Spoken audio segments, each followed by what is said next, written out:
Alright guys, you see this set here? This is all messed up. This is for me. I pulled a 220. I don't know if you guys remember the footage early on. I had a 220 on a stabilizer right in the center here. Alright, but it snowed and I kept raising it up. It didn't matter. Bobcat was noticing it. You'll see on top of this culvert here, cat tracks.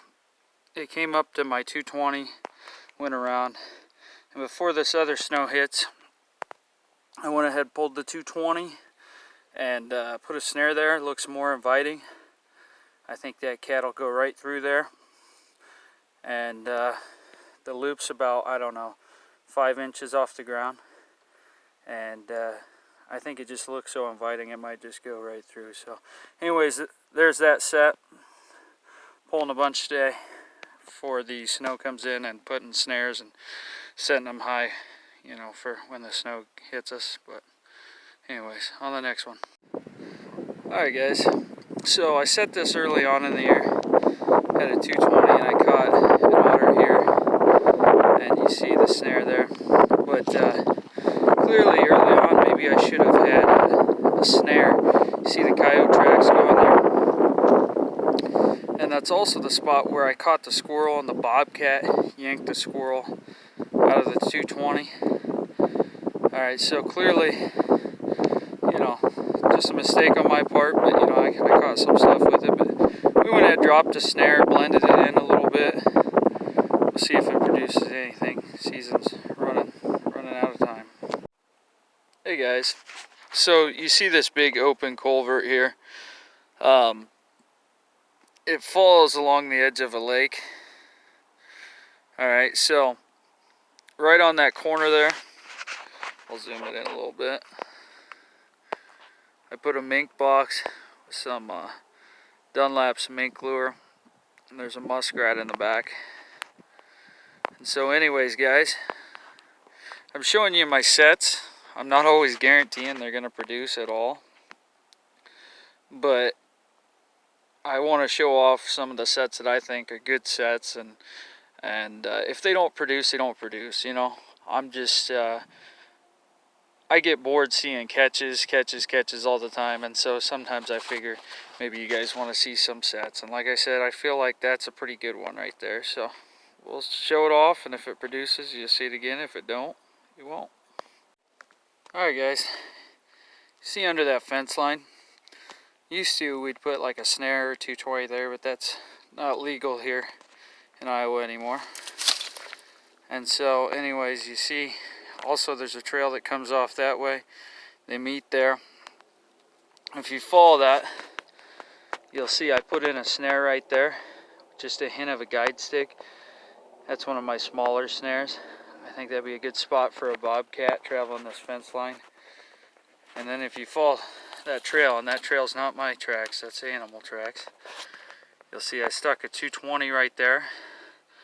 We're kind of late season for 220s, but at the same time, I think, you know, on blind sets, but if it's a coon or a possum, I'd rather get it in the 220 hopefully and leave that snare free for a bobcat. So anyways guys, those are those two sets.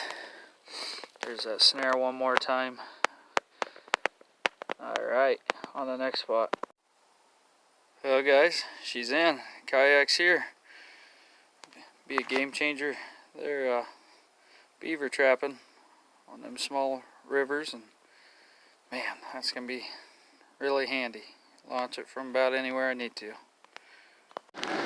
Hey guys, got a snowstorm hitting us. Supposed to get about a foot of snow by tomorrow morning.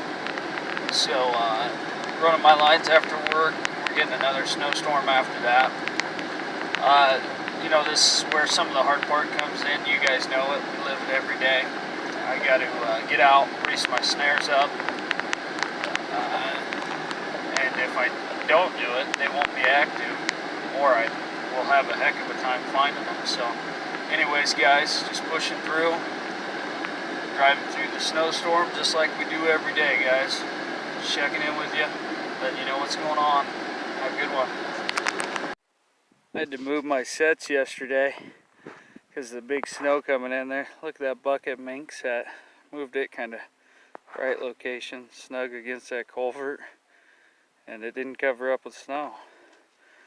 I just checked a snare spot, guys, and I tried to predict the depth of the snow, and if I'd have went an inch higher on my snare loop, I'd had a bobcat. But because it was an inch in the snow, it took its head and brushed at the side. I didn't film it because I was down in a brushy ditch, but talk about disappointment. Well, guys, we connected in the live trap. Got us here a bird. Yeah, I've never had that happen, but you know, maybe you guys have. This is first for me. Got us a bird in a live trap. I saw the door was snapped, and you know, actually there's some goose feathers there in the back. So got us a bird, a blue jay, I mean it looks to be, in a live trap. So using goose feathers and a piece of muskrat for bait. So alright, well, unusual, and we'll get the bird let out. So move on from there. Alright, guys, well, this is actually where I missed snaring the bobcat by an inch after that snowfall hit. And this is also where we got a coon today. This will be coon number 103. Nice sized coon, hip caught. And yeah, a coyote came through here too the other day, so I did reopen the loop a little further, which now I kind of wish I'd left it smaller, but it is what it is. We got us a coon. I'm gonna call that a win. And there he is on the next spot.